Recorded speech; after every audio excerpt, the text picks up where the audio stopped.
Leading things off, our first guest recently went to Puerto Rico and joins us today for a look at his trip, as well as to discuss the relief efforts being made out there. Things are still going on. We still need to touch things up. We welcome Senior Manager of WellCare, Alex Diaz, to the show. Thank you, Bob. Welcome. It's a pleasure to be here. What does it look like out on the ground right now in Puerto Rico? Well, it looks devastating. There's still a lot that needs to be done. WellCare was in collaboration with the New York City Hispanic Chamber of Commerce. We went from November 8th to the 12th to visit the island. Yeah. We were able to visit 2 towns that were hard hit. We met with the mayors. They gave us an update on what's going on and what they need to do as we move forward. But the island, when we were on the chartered bus, as we drove to these towns, you can see the devastation. What towns were they? They were actually Loíza. Loíza Was one of them. We met with the mayor, and we also visited Fajardo as well. Oh, yeah. So Loíza's here, Fajardo's right on the corner there. Right. We also went to Santurce to actually help out some kids at the local YMCA. Yeah. We did a restoration project. We were able to do some cleanup over there. The team bought some paint supplies. We fixed up their playground, so they were very happy when we finished, because their area was also hard hit by the hurricane. What about food, water, and electricity? So at this time, while I was there, there was very limited in the area as far as electricity. Water supply is going okay. I can just speak to what the mayor from Loíza mentioned to us. She said she's gotten a lot of support from a lot of community-based organizations, religious institutions, the government as well. But there's a lot of private sector that have been out there supporting. So the community's gotten that component, but they also want to get to the point to rebuild at this point as well. And Alex, you're from WellCare, and you guys said, hey, let's get together and go out there. What helped you make that decision? Well, what we stand for. The company I work for, WellCare, is very committed to making sure that we're a good partner in the communities that we serve. We're nationwide. In New York State, we serve over 300,000 members. We're from Buffalo all the way to New York City. We have 12 locations that our members can go visit, and we want to make sure that we give back. I love what you guys are doing in the community. Yeah, we try. Work with you guys a lot. Yeah, no, I know, and we do a lot of work with our government partners. For example, the NYPD, we recognized them over the summer.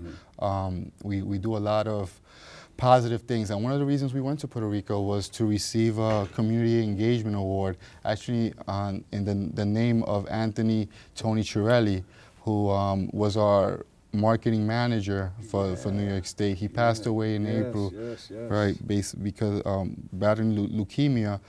But the New York City Hispanic Chamber of Commerce, Nick Lugo and his team, Soma and Cindy, they recognize the hard work that Anthony has done in the community, and they wanted to present us with the award based on what we're doing out there as well, trying to support organizations and do the best that we can to be a good corporate supporter. I remember working with you guys on something, and you were honoring a number of people. You work with the NYPD, and Big Tony, he started this program, but he was in the hospital at the time. And then we got word that Big Tony didn't, he didn't make it. Yeah, and we all just dropped our heads and and prayed. It was devastating. And Tony, just to touch a bit about Tony, he was all about making sure that the community got the support that they need as far as making sure their health outcomes. But it starts from our president, John Burke, all the way to Joyelle, our director of branding, and some of the other key individuals in the company. They're very committed in making sure that we give back to the communities we serve. Great. So were you surprised by what you saw in Puerto Rico? I mean, we heard about all the devastation we saw on TV. So when you see it on TV, right, you get one sort of perspective. When you see it firsthand, you get a different perspective. Up close. And I was actually there in April with my family. And when I came back in November, even some of the same places I went to visit, you see the difference. You see the devastation. You see folks staying in their homes because without roofs, because they want to make sure that their furniture, that the stuff that they have are secured.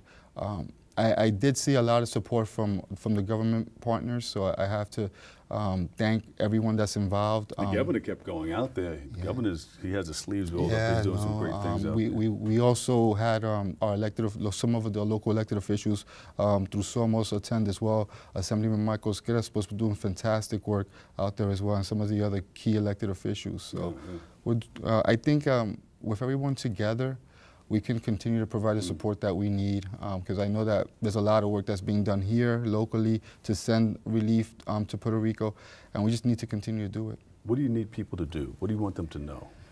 I want them to know that they should get in contact with all the community organizations that are currently supporting the efforts in Puerto Rico. They should, if they can donate, they should donate whatever they can do. The folks in the island need it. Also, I could speak for WellCare. We're getting a lot of individuals that are coming from the island because they obviously need to relocate, and we're supporting them with health care. We're providing them with access to making sure that they continue their health care by seeing a provider. So these are key critical things that we want to make sure that folks understand, that to support the folks in Puerto Rico, let's continue to support the relief efforts. And as far as the folks coming in, there's a lot of great CBOs in the Bronx. Let's do everything we can to help everybody out. Yeah, I travel there often. I like to go to the other side, go across 52, go to Salinas, and then go to Boca Raton and all that stuff. Yeah, my family's from Guayama. Yeah. Oh, yeah? Yeah, You go right through the mountains. Right, yeah. But to take the trip that you took, you went across that little bridge into Piñones, right? Where you get you get the food and none of that was, that's how we remember it, right? So hopefully they're going to get to the point that we can they got to fix that back up. Then you go through the coconut tree area there, and then to Laos and Fajardo. Correct, yeah. Oh, it's a beautiful island. You know, I hope we can do everything we can to restore it. Well, thank you, Bob Lee, for bringing us in to talk about this. We appreciate all the work that BronxNet is doing as well, because they were there recording and documenting everything that was going on. Beautiful. What can we do to continue to help? I would say if you want to, at WellCare, we have our RSOs. You can come to our office and speak to any of our associates, and we can give you information on some of the relief efforts that we're, support that we're providing, but also speak to some of your community-based organizations. There's a lot out there that are doing some fantastic work for Puerto Rico. Thank you for your service, man. We love you. Give him a big round of applause, everybody. Senior Manager of WellCare, Alex Diaz. We love you. Thank you for your continued work. All right, we got to take a quick break right here, but stay tuned. We'll be right back with more Open next.